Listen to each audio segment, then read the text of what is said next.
Den här filmen är en av de dyraste filmerna som någonsin gjorts.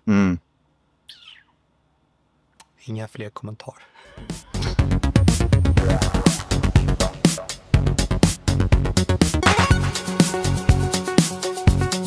The Electric State, eller Passagen, är regisserad av bröderna Russo. Och i rollerna ser vi bland andra Millie Bobby Brown och Chris Pratt. En föräldralös tonårig flicka färdas tvärs över ett postapokalyptiskt landskap i USA i sällskap med en robot i jakt på hennes bror. Den här filmen är baserad på en bok. Ja. Heter den Passagen på svenska?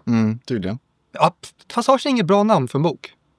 Nej. Alltså okej, och fine, då hette boken så. Men det är inget bra namn för en film. Jag tycker att Electric State är lite bättre. Ja, det är det. Och det är Russo Brothers som har regisserat den här filmen. Ja. Marcus and McFeely, de som skrev Avengers Infinity War och Endgame, har skrivit den här filmen. Så att de här fyra, de är ju ett radarpar. Ja, men vi har ju sett Grey Man. Ja. Ja, och där var det så när jag fick höra att bröderna Russo ska göra en film igen. Nej, jag är inte intresserad. Jag tror de var lyckliga där med Infinity War och Endgame. Sen har jag tappat hoppet om dem. Ja, de kan inte göra någonting utanför. Och så ska de göra Doomsday och Secret Wars för Marvel igen. Men där vet vi att de kanske är bra. Vi får se. Nej, men jag funderar på om Chris Pratts star power är liksom borta. Det funkade i Guardians of the Galaxy, men det funkade inte i Jurassic World. Nej. Så att, nej.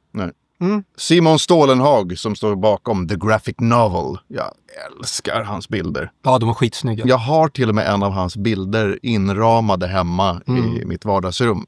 Och det är den här med den här. Alla hans bilder säger så otroligt mycket. Jag tycker liksom hans konst är liksom definitionen av en bild säger mer än 1000 ord. Men vad jag kan se så är det här någonting helt annat. Det här är otroligt amerikaniserat.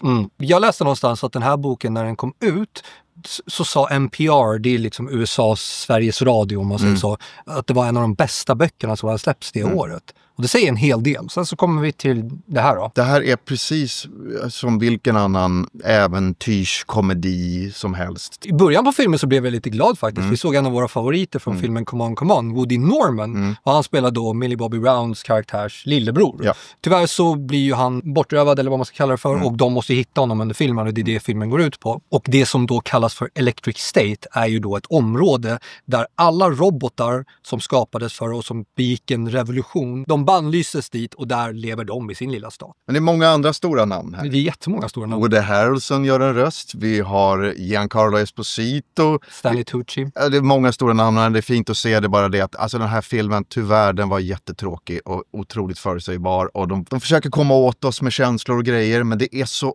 uppenbart att de här människorna som har skrivit det här, de har skrivit det här för typ 12-åringar som aldrig har sett en film förut. Och för en paycheck. Ja, precis. Det här är pengar. Det är pengar. Så vansinnigt dyr film också. $320 miljoner kostar den. Och det är så här, det enda det kan ha gått till, det är alla stjärnor. Alltså så här, jag tycker väl att datoranimationer är inte speciellt fula. Nej. Det är ju snyggt liksom så, men det är typ själlöst. Ja, det är otroligt själlöst det finns ingenting där, det är bara en vacker yta. Det är 2 vackra skådespelare som spelar huvudrollerna, men det räcker inte med vackert bara. Exempel på det här själlösa är, någon säger we don't have a choice. Så är det någon som säger we always have a choice. Alla vet att det kommer sägas efter den första meningen. Ja, det finns inget bättre ord, det är själlöst. Själlöst. Ja. Alltså den är dåligt klippt också. Plus att alltså, datoranimationerna aside så är det mycket så här green screens de jobbar med i den här filmen. Och de är så tydliga green screens. Ja. Det är så här, verkligen så här, fokus på mig, bakgrunden är typ suddig. Och gränsen är så här jättesuddig. Jag tycker det här är jättesynd, men jag tror att the graphic novel förtjänar otroligt mycket bättre. Jag förstår att Simon Stålenhag är stolt över att USA har intresse för det här. De köpte rättigheterna till den här redan 2017. Och sen har den bara legat och inte blivit av. Och det var lite synd att den blev av för att historien finns kvar. Den är ännu inte berättad. Nej. Och jag kan tänka mig någon gång i framtiden att om antingen så styr Netflix upp sig själva och gör en serie av det här med hög budget, eller så säljer de rättigheterna till exempel Amazon Prime som gör en bättre serie i liksom liknande mer Fallout kanske eller någonting liknande. Är det en rekommendation från vår sida? Nej. Skräp som är snyggt. Men jag vet inte riktigt om jag vågar hålla tummarna för bröderna Russo och Avengers framöver. Vi får se helt enkelt. Ja, det är mycket med den här produktionen som är lite märklig, men vi får se. Medan vi väntar så får ni väldigt gärna trycka på prenumerera på vår kanal. Och tack för att ni tittade. Vi ser fram emot att snacka mer film med er framöver.